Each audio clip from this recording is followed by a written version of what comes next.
Krishna Krishna Hare Hare, Hare Ram, Ram Ram Hare Hare.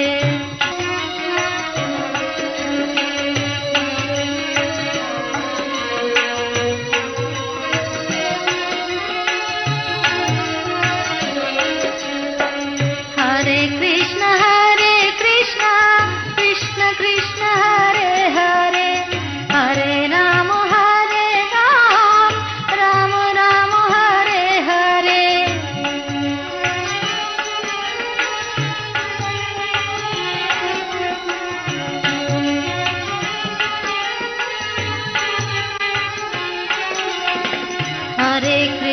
Hare Krishna, Krishna Krishna Hare Hare, Hare Ram,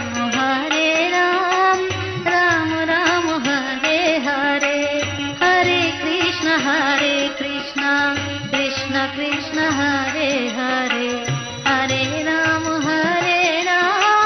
Ram Ram Hare Hare.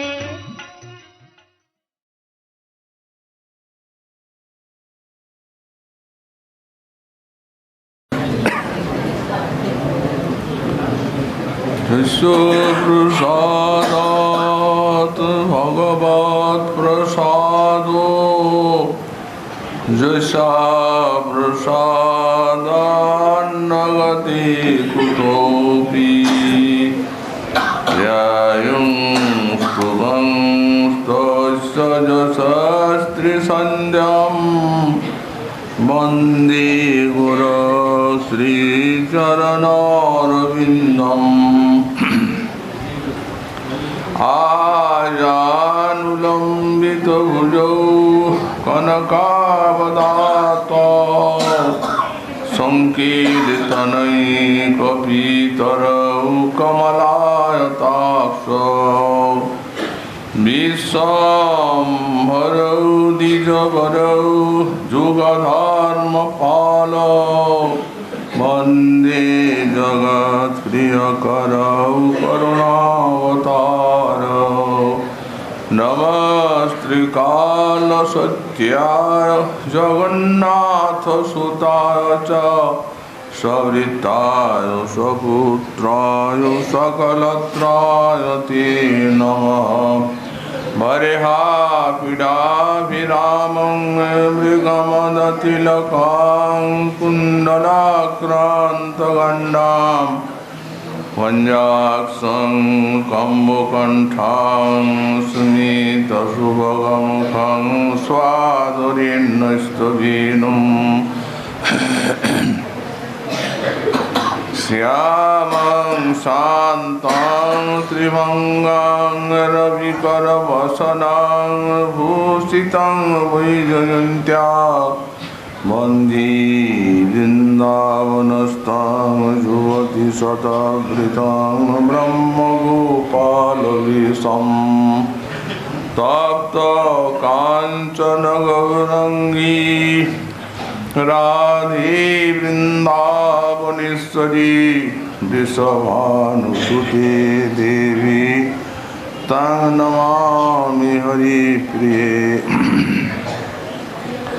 Mukhaṁ karoti vācālaṁ pangung langhayati girim Jat kripātamaham vande paramanandamadhavam Vancha kalpatarubhascha kripa sindhubhya eva cha patitanang pavanebhyo vaishnavebhyo namo namah Hari Bhakti Paradisa Harinama Parayana Durvitta Vasubhitta Bhati Sanganittang Namo Namo Namo Dharmaya Mahate Namo Krishnaya Vidushe Brahmani Vanavaskritta Dharman Mokshe Sanatanan Narayanam Namaskritta Naran Chaiva Narottamam देवीं सरस्वतीं व्यासं ततो जयोमुदीरये। जय रूप सनातन भट्ट रघुनाथ, श्रीदेव गोपाल भट्ट दास रघुनाथ। ईशाय गुसाई करी चरण बंदन, जहाँ हईति विघ्ननाश इष्ट पुरन। दुर्गमे पथिमेन्धस्कलत्पादगतिर्मुहुः सकृपादृष्टिदानेन सन्तः सन्तो वनं।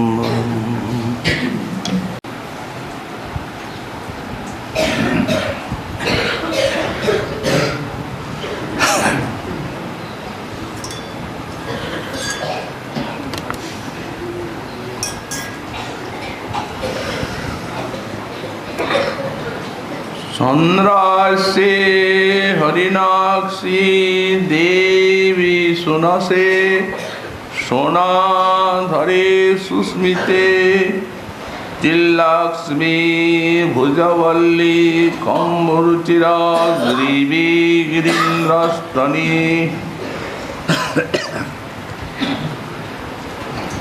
भज्जन्मद्यबृहन्नितम्ब कदली खण्डोरुपादाम्बुजा प्रोन्मिलन्नखचन्द्रमण्डली कदा राधी मया राध्यसे।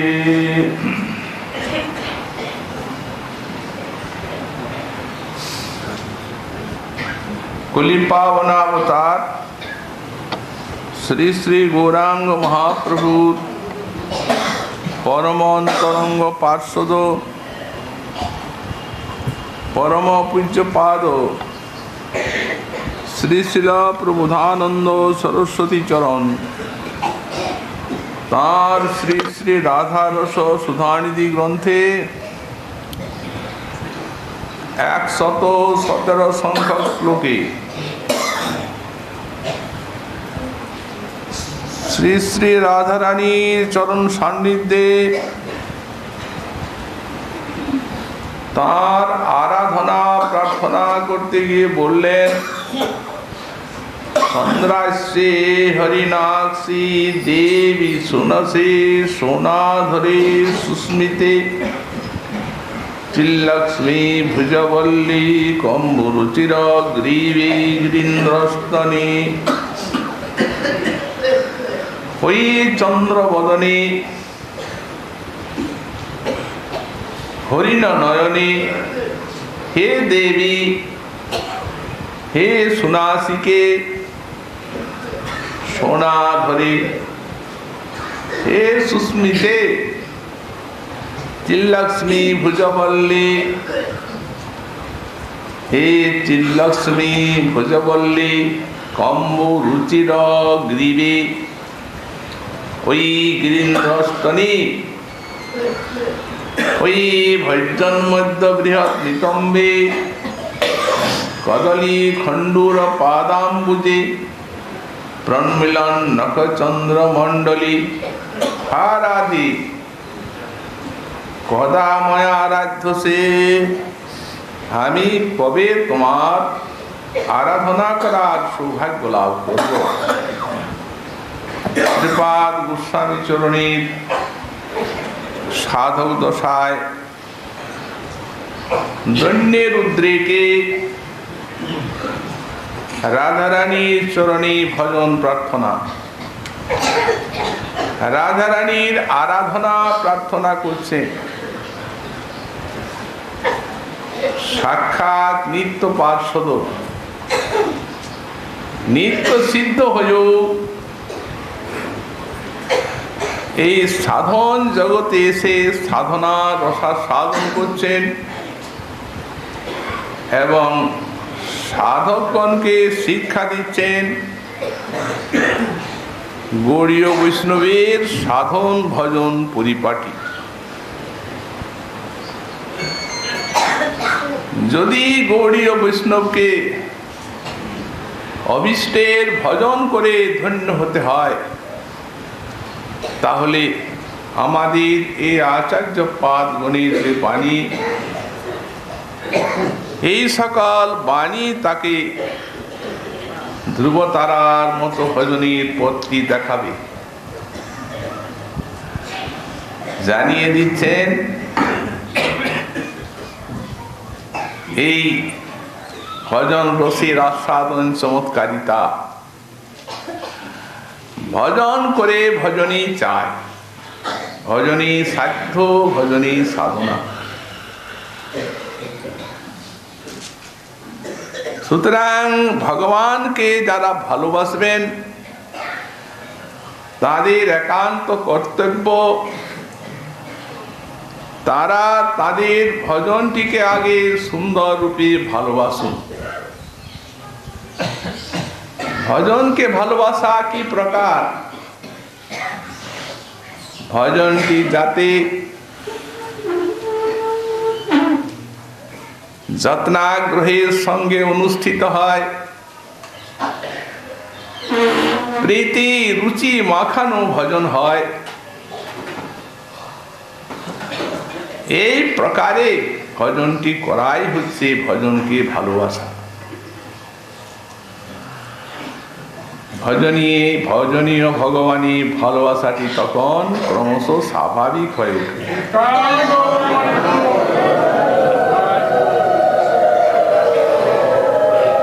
গোসাইপাদ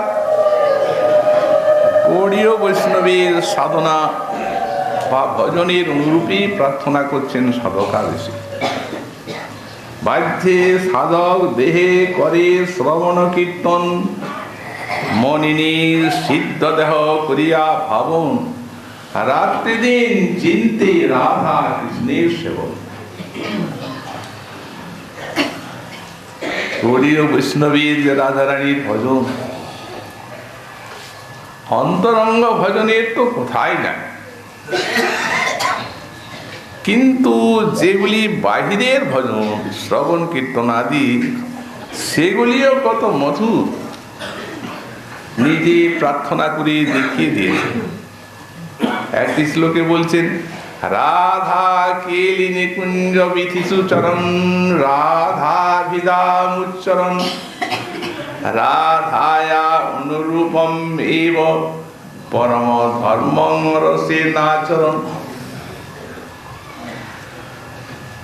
রাধায়া চরণাম্বুজং পরিচরণ, নানোপচারুর মুদা করহি সাত, শ্রুতি শেখর পরিচরণ আশ্চর্য চর্যাঞ্চরণ। এই প্রভুরানন্দ সরস্বতী বলছেন, রাধা কেলি নিকুঞ্জ বিথিসি চরণ, আমি কবে রাধারানীর কেলি নিকুঞ্জে বিচরণ করব। এই বৃন্দাবন রাধারানীর কেলি নিকুঞ্জ সর্বত্র, এইগুলি সবই কেলি নিকুঞ্জ। নিত্য সরস মধুর রাধা মাধবীর বিহার চলছে এই সমস্ত স্থানে। আমরা দেখছি যেটি পৃথিবীর মতো, সেটি আমাদের প্রতি কৃপা করে আর এই পৃথিবীর রূপটি অঙ্গীকার করেছে। প্রেম এলে এইখানেই কুঞ্জ, এইখানেই লীলা। চর্মচক্ষে দেখে তারই প্রপঞ্চের সম প্রপঞ্চ নয়। কারণ বললেন, তার প্রমাণ প্রেম নেত্রে দেখে তার স্বরূপ প্রকাশ। যদি সম না হতো তাহলে এই জায়গায় প্রেম নেত্রে সেই স্বরূপটা কি করে দেখা যেত?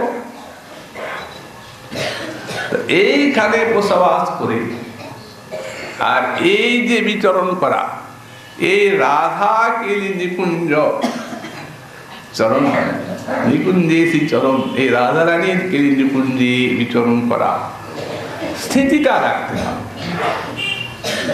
তবে বাহ্য ভজনটি হবে সরস মধুর। সাধক যদি মনে করেন আমাদের তো বিধিভক্তির ভজনের মতো নয়, শাস্ত্রের শাসনে তো ভজন নয়, আমাদের তো লোভের ভজন, অনুরাগের ভজন। সুতরাং সাধক যদি মনে করেন যে এই জায়গায় যে আমি বসবাস করে আছি এটি রাধারানীর কেলিনী কুঞ্জ। এইখানে তাঁর সর্বত্র ছড়িয়ে আছে, সেই বিচরণ করছেন তিনি। অতএব তাঁর সেই মহাভাবের চরণাম্বুজের থেকে যে নিঃসন্দিত হচ্ছে অজস্র মহাভাব রসময় মকরন্দ রস, সেগুলিতে ভাবিত হয়ে আছে ধূলিকণা। এই স্থান একটা রস কণারও সাধককে প্রেমানন্দ দিয়ে ধন্য করার শক্তি রয়েছে। অনুভূতিটি চা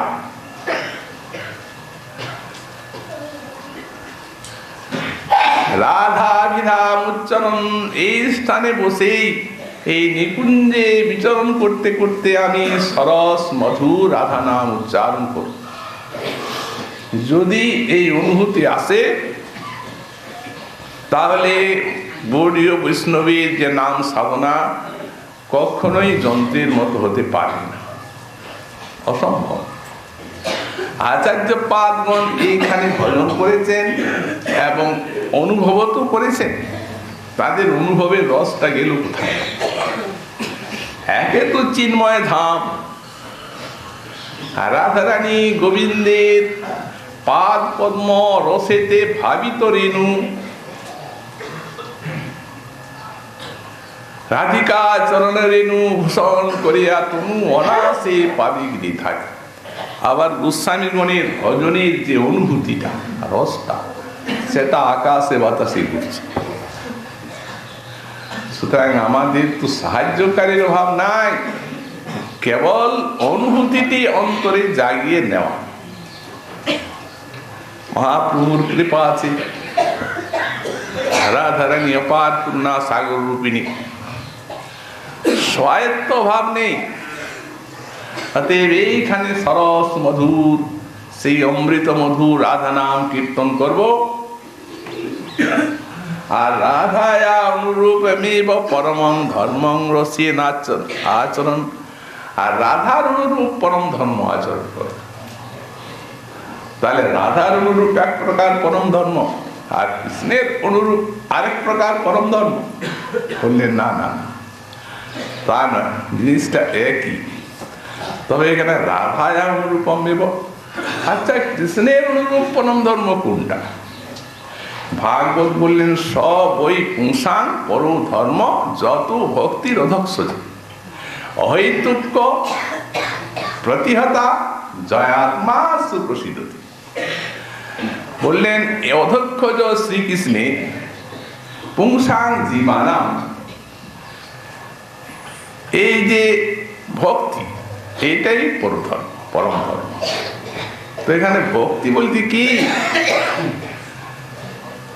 তিনি লিখলেন অধক্ষজে ভক্তি, এখন তো সাধকের কথাতে এটা বললেন তৎ কথা শ্রবণাদিষু রুচির ভবতি। শ্রীকৃষ্ণের কথা শ্রবণে, তার নাম কীর্তনে, তার অর্চনায়, প্রতিটি ভজনাঙ্গে রুচি, আস্বাদনের সঙ্গে ভজনটি রুচির সঙ্গে অনুষ্ঠিত হয়। এই তো গোস্বামীর ব্যাখ্যা।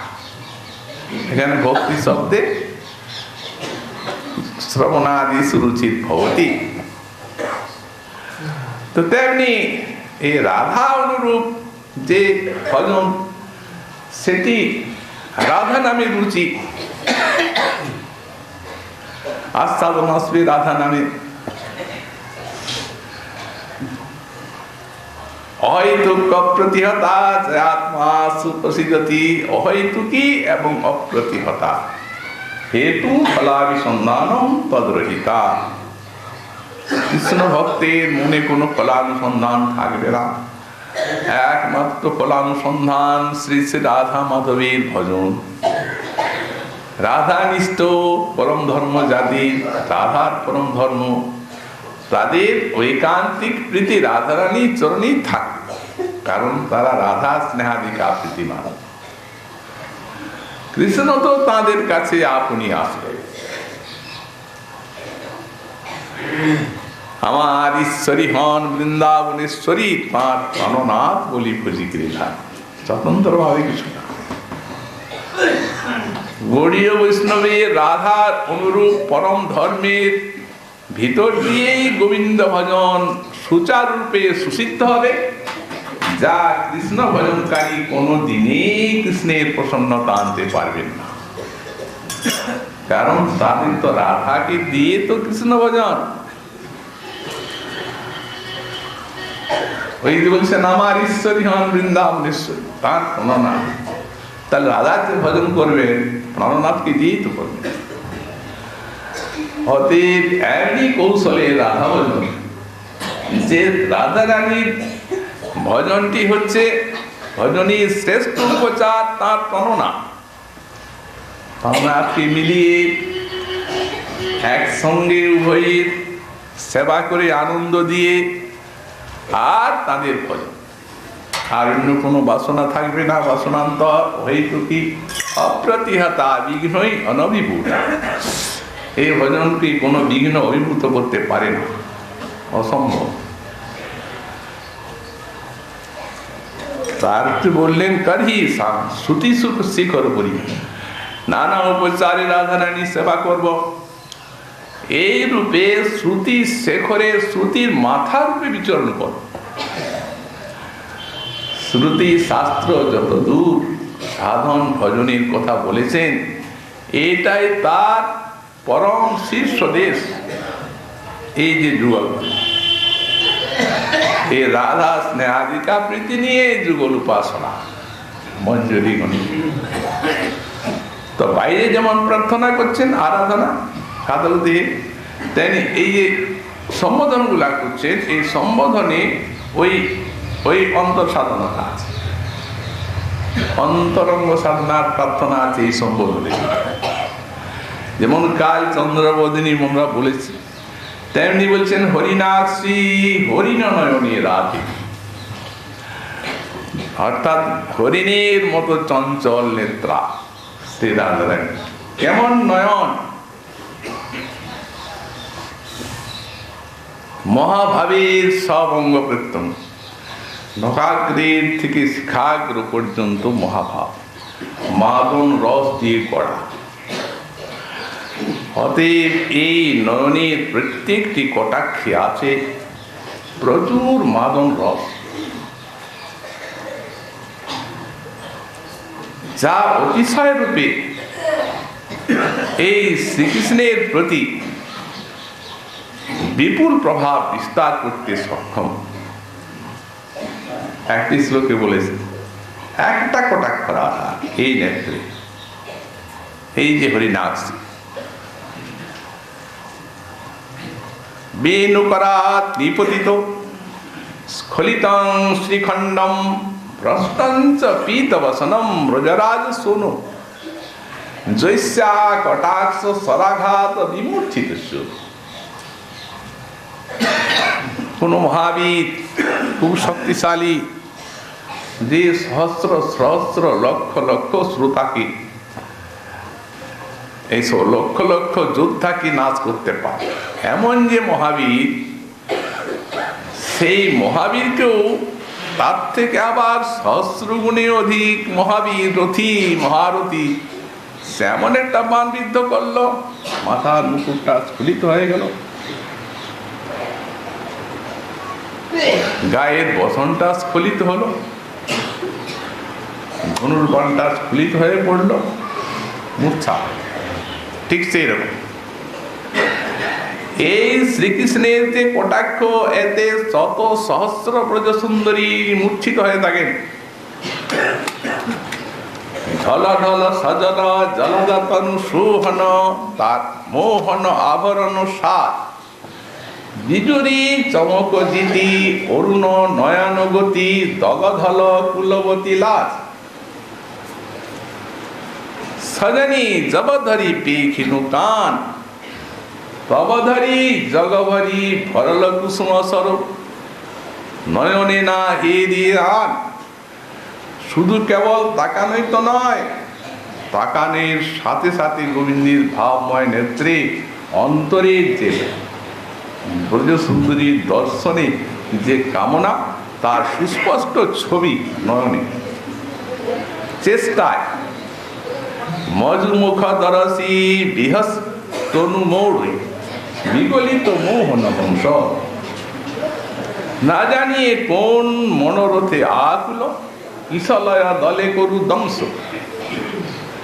দেখলেন তো ব্রজসুন্দরীকে, আর কোন একটা মনোরথ এলো তার হৃদয়ে, একটা কিশলয়ের দলে দংশন করলেন। অতএ সে মধু মন জলতহি অনুক্ষণ দৌলত চপল করা। এইরকম যার নয়ন কটাক্ষের প্রভাব অনুভবী এই গোবিন্দ নয়নের যে কি মাধুরী বর্ণনা করেছেন, শুনলে চমৎকৃত না হয়ে থাকা যায় না। শ্রীপাদ লীলাসু তার বর্ণনা প্রত্যক্ষানুভূতি। একটা শ্লোকে নয়ন বর্ণনা করছেন শ্রীকৃষ্ণ। প্রণয় পরিণতাভ্যাং শ্রীভরালম্বনাভ্যাং প্রতিমুহুর অধিকাভ্যাং পৃথং নূতনাভ্যাং প্রতিপদললিতাভ্যাং প্রস্ফুরলোচনাভ্যাং প্রবহতি হৃদয়ের প্রাণনাথ কিশোর। সেই কিশোরীর নয়ন শোভা আমাদের হৃদয়ে প্রবাহিত হন। কেমন সেই নয়ন শোভা বর্ণনা করছে। প্রণয় পরিণতাভ্যাং, প্রণয় রস ঘটিত। কার প্রণয় রস? ব্যাখ্যাকার লিখেছেন রাধারানীর প্রণয় রস ঘটিত। যেন একটা সোনার অলঙ্কারে হীরক খচিত আছে। প্রণয় পরিণতাভ্যাং শ্রীভরালম্বনাভ্যাং, যতদূর সৌন্দর্য মাধুর্য বলে বস্তু থাকতে পারে তার পূর্ণতম আশ্রয় আলম্বন এই নয়ন।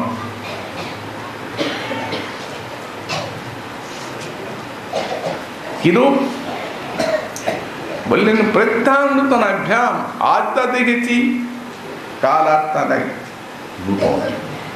তো কোনোদিন দেখিনি। বললেন না না, তা নয়, প্রতিমুহুর অধিকাভ্যাং। বললেন প্রতিমুহুর অধিকাভ্যাং, ক্ষণে ক্ষণে নূতন, মুহূর্তে মুহূর্তে নূতন। বললেন না না, আরো আছে, প্রতি পদললিতাভ্যাং, নিমেষে নিমেষে নূতন। এরকম ব্যাখ্যা। গোবিন্দের নেত্রে শোভা, সেই নয়ন শোভা আমাদের হৃদয়ে ওই তার মাধুর্য প্রবাহের মতো প্রবাহিত হোক। এই যার নয়নের সৌন্দর্য। রাধারানী একটা কটাক্ষ করেছেন, হাতের থেকে বেণুটা কাঁপছেন। সেই মাদন স্বরের আঘাত সইতে না পেরে হাতটা কাঁপছে, বেণুটা পড়ে গেল।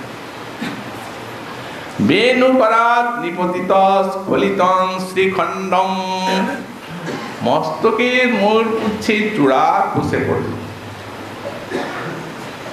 ভ্রষ্টঞ্চ পীতবসনম, গায়ে যে পীত উত্তরীয় সেটিও মাটিতে পড়ে গেল। শেষে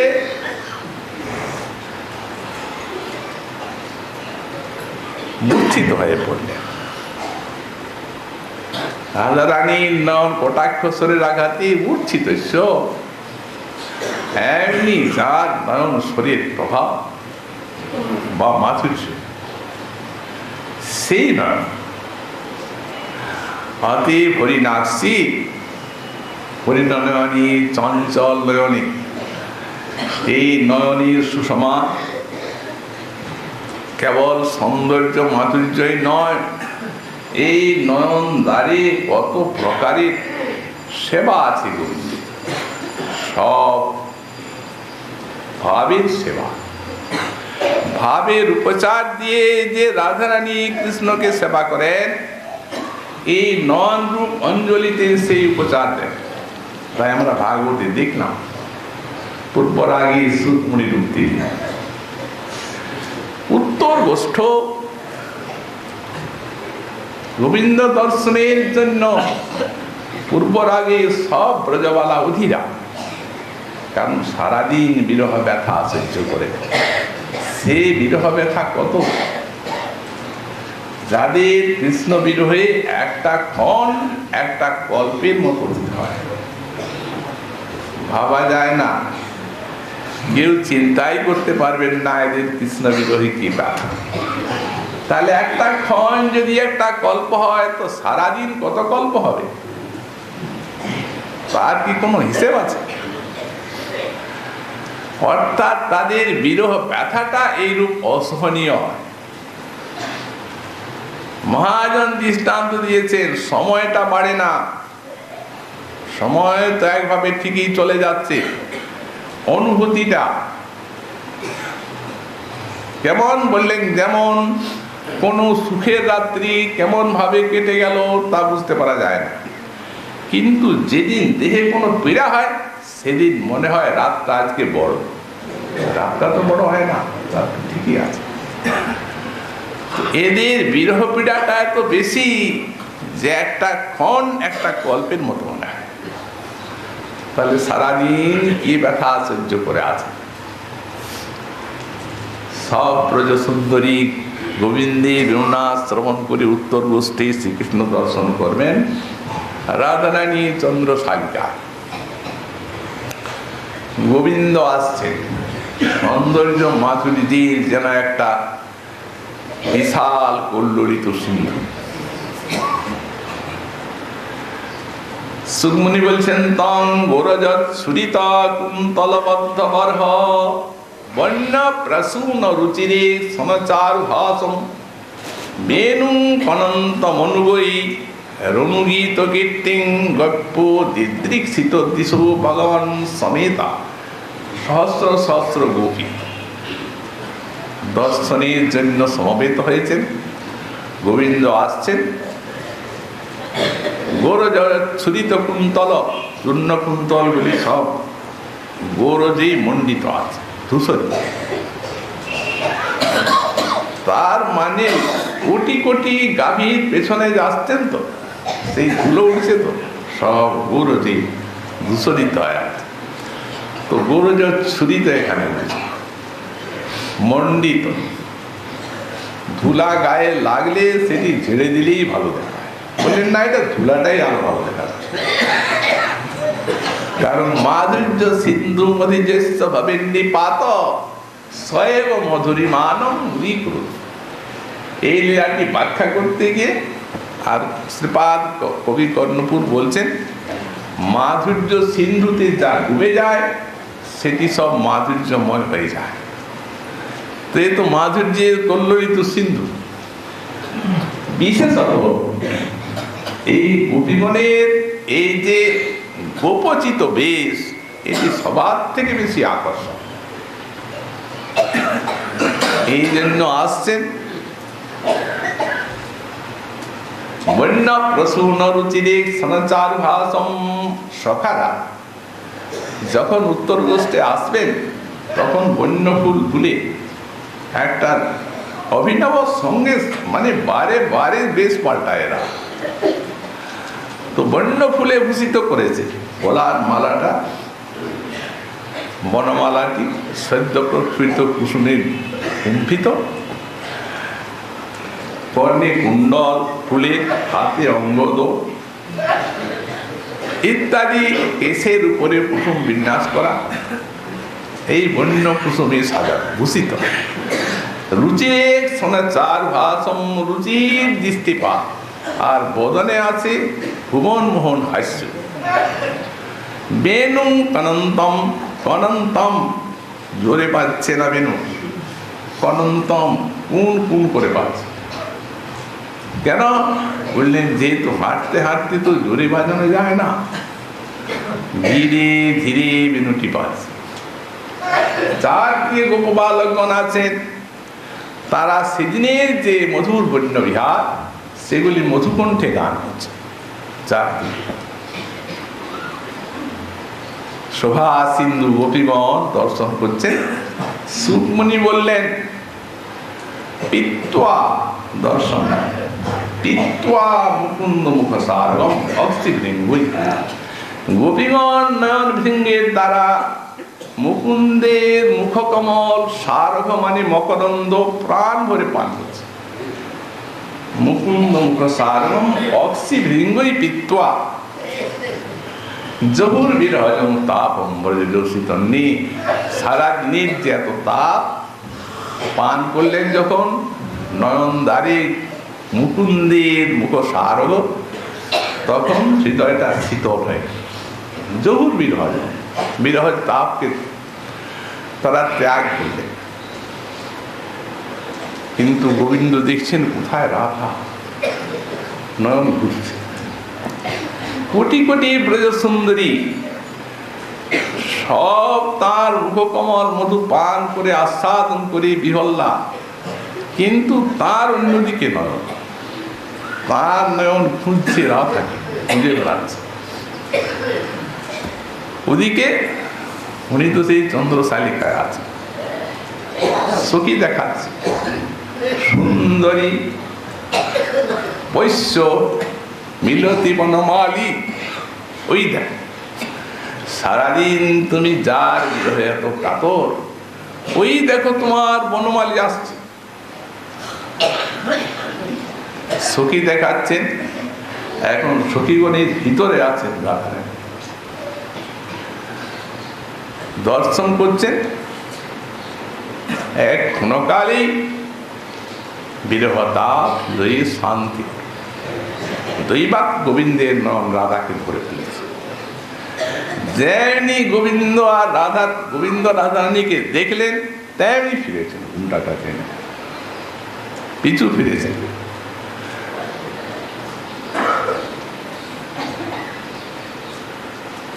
এখন আর পাদ ন চলত তব পাদ মূলা, দাঁড়িয়ে গেছেন কৃষ্ণ, আর চরণ চলছে না। সুবলকে বলছেন ধীরে ধীরে সখা, ওই রাধা বদন চন্দ্র উদিত হয়ে আমি একটু এক নিমিষ দর্শন করতে না করতে আর সেই চন্দ্র মেঘের আড়ালে চলে গেল, মানে নীল বসনটা টানলেন। লজ্জা পেয়ে অবগুণ্ঠন টেনেছেন, চলে গেল। ভাগবতেই সব আছে, এই সব তত্ত্ব ভাগবত থেকে জানি। এইগুলি কি ভাগবতে নাই? এই সব রস ভাগবতে আছে। এই দেখুন এখানে কি বলছে, তৎসৎকৃতিং সমধিগম্য বিবেশ গোষ্ঠম সদৃঢ় আস বিনয়ম যদপাঙ্গ মোক্ষম। এই অপাঙ্গ মোক্ষমটি, এইটি গোবিন্দ সেবার একটা শ্রেষ্ঠতম পাত্র, এবং ভিতরের যে সেই সঞ্চারী ভাবগুলো, সেইগুলা এই রসের মূর্তিকে সেবার উপচার। রসের মূর্তি সেবা, রসের উপচার, সত্যভাবের উপচার। উনি দাঁড়িয়ে আছেন, দেখি রাধারানী মনে মনে লজ্জাকে নিবেদন করছে। অমৃতের সিন্ধু আস্বাদন করে নয়ন পিপাসিত, লুপ্ত, লালায়িত। হে লজ্জে, অন্তত বাম নয়নের কোণটা ছেড়ে দাও, বাম নয়নের কোণটা একটু ছেড়ে দাও, একটু বাম নয়নের কোণে প্রিয়তমের মুখমাধুরীকে একবার লেহন করে। এখন সেই তাকাচ্ছেন বাম কোণের নয়নে, ওই একটু ঘূর্ণন বিষয়। দাস গোস্বামী পাদ বললেন, যৎ প্রান্ত দেশ লবলেশ বিঘূর্ণিতে ন বদ্ধক্ষণাৎ ভবতি কৃষ্ণ করিন্দ্র জয়ী। তিনি হচ্ছেন করিন্দ্র, স্বচ্ছন্দ বিহারী, মাধুর্যের কল্লোলিত কোটি কোটি সিন্ধু, কোটি কোটি ব্রজওয়ালা, যার মাধুর্যে আপ্যায়িত, পিপাসা নাশ করছেন। তিনি সেই করিন্দ্র বদ্ধ ভবতী, রাধার কটাক্ষ খুলেছে নন কোনটা, ঘূর্ণ নিয়ে দাঁড়িয়ে গেছে। রাধারানী সেবা করবেন তো এখন, ভাবের সেবা। সেই যে দৃষ্টিটা, দৃষ্টি কত মধুর আছে। এই নয়ন রূপ যে অঞ্জলি, অঞ্জলিতে পুজো করছে। উপচারগুলি কি? একটা হচ্ছে বিনয়, শব্দ হাস বিনয়ম যত পাঙ্গমত। বিনয়টা কি বললেন রাধারানী? বিনয়ী নয়নে নয়নে কথা, নেত্রের দ্বারে বলছেন, বললেন তোমাকে তো দেখতে পাই না, এই সারাদিনের পরে ক্ষণকাল আকাঙ্ক্ষা হয় অনেক সেবা করা, কিন্তু সে উপায় তো নেই, কিছু তো করতে পারলাম না, অতএব একটু তো দেখতে পেলাম। ওই বিনয়টা কটাক্ষদারের ব্যাগ, আর হাসি আছে, আনন্দ, এটা হর্ষ, হর্ষজনিত হাসি আর এই উন্নয়, এই দুটা আছে। কৃষ্ণের যে নয়ন পূর্বের থেকে খুব বলবান, কৃষ্ণের যে নয়ন সেই উপচারগুলি আনার জন্য খুব বদ্ধপরিকরে ছটফট করছে। কৃষ্ণ বেঁধে রেখেছিলেন, দাঁড়া দাঁড়া, ছটফট করছিস কেন? তিনি তো দেবেন, আগে দিন তারপরে নিস, উনি বেঁধে রেখেছিলেন। তো যেমনি রাধারানী এই দিচ্ছেন, তেমনি উনি বাঁধনটা খুলে দিয়েছেন। যেমনি খুলে দিয়েছেন, তেমনি সেই কৃষ্ণের যে বলবান মন, সে ছুটে গেছে সেখানে। যেমনি ছুটে গেছে, সেই উপচারগুলি কৃষ্ণের কাছে নিয়ে যাবে, তেমনি কোষাধিকার নিয়ে আছে লজ্জা, বলছে দেওয়া হবে না। দাতা তো দান করছে, কিন্তু ভান্ডারি দেবে তো। কি অপূর্ব বাক্য! লজ্জা বলছে দেওয়া হবে না, দেব না। লজ্জা আর শ্রীকৃষ্ণের মনে হচ্ছে ঝগড়া। তো যখন ঝগড়া হচ্ছে তাদের, তখন বিনয় মাঝখানে মধ্যস্থ হয়েছে। হেসে বিনয় বলছে, দেখো লজ্জে, যার জিনিস তিনি দিতে চাচ্ছেন, আর তুমি মাঝখানে ঝগড়া আরম্ভ করেছো, দাও, দিয়ে দাও। পূজার জিনিস তো কৃষ্ণ আরাধিকা, তিনি তো কৃষ্ণের আরাধনাই চান। অতএব আরাধনা করছেন এই উপচারের দ্বারা, আর তুমি আবার তার নিজের হয়ে সেবক হয়ে সেবিকা হয়ে আর বাধা দিচ্ছ। যখন এই কথাটি এই কথাটি বলেছে বিনয় লজ্জার প্রতি, তখন ও তো বলবান, তখন ও একবারে বিনয়কে, লজ্জাকে, হাসিকে, হাস্যকে, সবগুলিকে নিয়ে আর কৃষ্ণের ভিতরে স্থাপন করলেন। এইগুলি পূর্বরাগে সারা রাতের ঘোরা অনুধ্যান, ধ্যানের বিষয়, তা না হলে বাঁচতেন না। এইগুলি চিন্তা করবেন, আর এই সব আলোচনা হবে ওই প্রিয় নর্ম সখাদের সাথে। এই ভাব পরিপাটিগুলির আস্বাদন হবে, যা আমরা আমাদের গোস্বামী পাদ মুনির গ্রন্থে দেখতে পাই। তো এই জন্যই বলছেন, এই শব্দের হাস বিনয়ম যদ পাঙ্গমস্তম, এটিকে বলছেন তৎসৎকৃতি সমধিগম্যম। রাধারানীর প্রদত্ত যে সৎকার পুজো, সেই পুজোকে কৃষ্ণ সম্যক রূপে অধিগম্য, সমধিগম্য, সম্যক রূপে গ্রহণ করে জেনে, আর সেই প্রেমের দেবতা ধীরে ধীরে ধীরে ধীরে বিবেক গোষ্ঠম গৃহে প্রবেশ করলেন। এমনি এই নয়নের সন্দেশ ইনি সম্বোধন করছেন ওই হরিনাথী হরিনয়নে। মনে করে দেখো, তুমি যখন রজনীতে কৃষ্ণের নিকটে অভিসার করবে, কৃষ্ণ সেবার ব্যাকুল আকাঙ্ক্ষা তোমার অন্তরে জাগবে, তখন বাহিরে পূর্ণিমার আলো ধরা পড়ে যাবেন রাধারানী।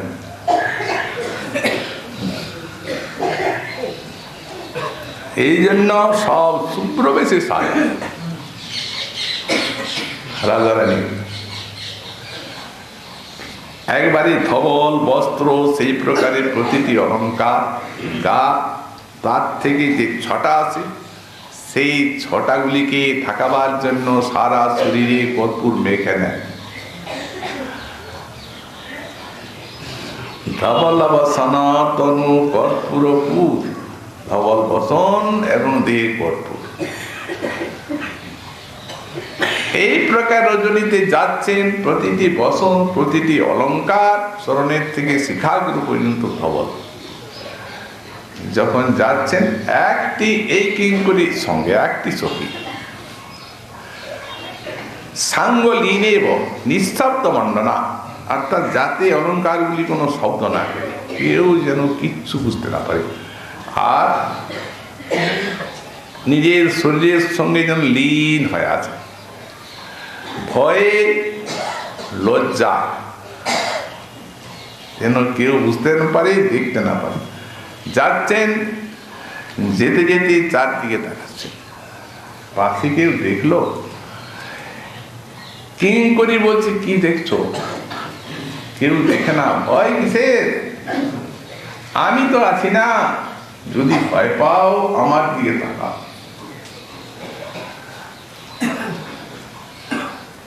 এত বড় মহাভাব, সে তাঁর অভয় দাঁত দিয়ে দাস অভয় দিয়ে নিয়ে যাচ্ছেন। চলো চলো, ঠিক আছে, আমি দেখছি, কেউ দেখেনি।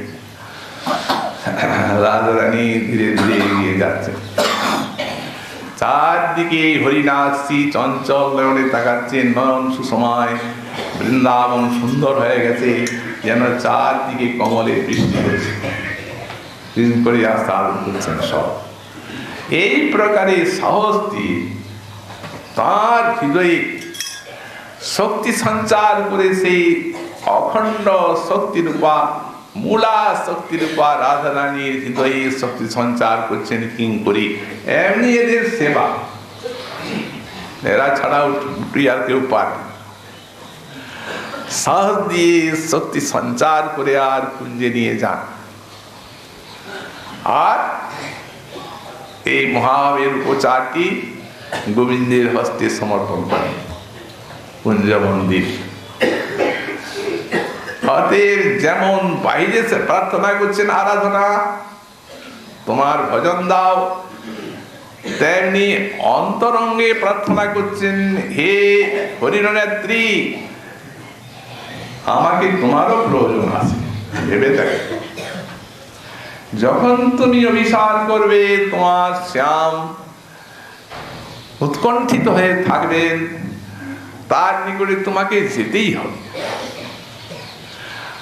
অতএব চারদিকে আলো, ভয়ে তুমি কাতরা, ভয় পেয়ে চারদিকে তাকাবে, তখন আমি তোমার ভিতরে এই অভয় সঞ্চার করে আর তোমাকে প্রিয়তমের নিকটে নিকুঞ্জে নিয়ে যাব। আমি না থাকলে এই সেবাটা তোমার করবে। এমনি প্রসাদ পার্বণের এই সমস্ত প্রার্থনার শ্লোক।